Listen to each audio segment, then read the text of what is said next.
Alright, you guys, so I'm here to review Too Fast, Too Furious. Some people say this is the sequel to Fast and the Furious.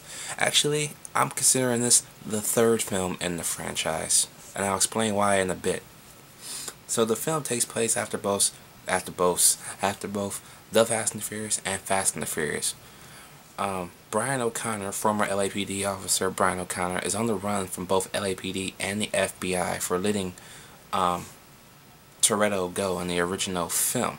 Okay, so he goes down to Miami to start a new life.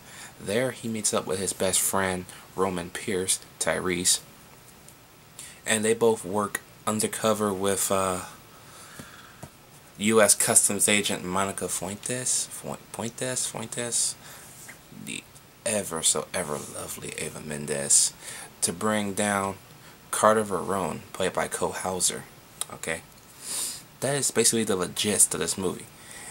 Now, the reason why I say it's the third film in the franchise is because in not the Fast and Furious, in Fast and Furious, Brian Connor is an FBI agent.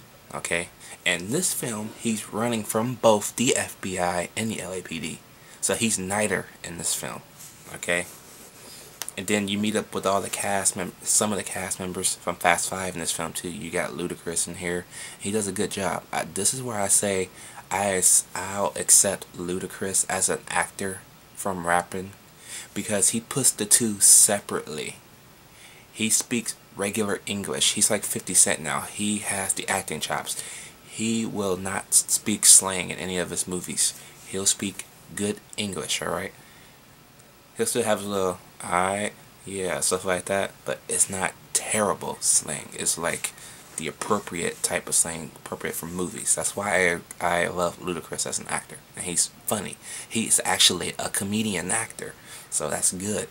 He's not just a rapper. He wants to be the whole 9 yards in a way, and I respect him for that.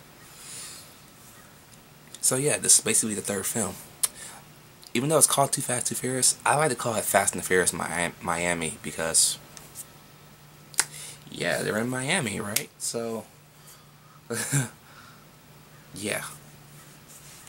But okay, the racing in this film is good. I loved it. And I love the little scene where it's almost like the original, where all the cars scatter because of the LAPD is coming to get them. But in this case, they're in like this big warehouse, and of course the cops are coming, so they all scatter again. Yeah, that's fun stuff. Oh, excuse me. But John Singleton directs this movie. I'm not a fan of John Singleton's work, to tell you the truth, but he did a good job with this one. You know, I mean, I like Four Brothers as well, but it could have been a little bit better.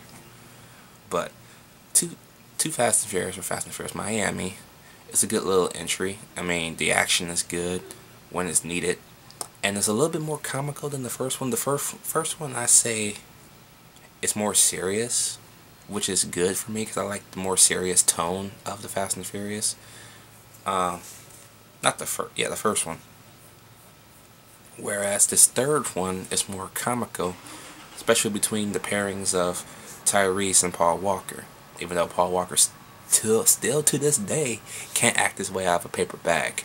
I'm sorry, he can't act. And Tyrese, man, Tyrese is like Ludacris. He's not a rapper, he's a singer, but he's a comedian actor too. He's awesome. I love Tyrese in this film. This is a perfect fit for Tyrese, and I'm so glad he's in the rest of them.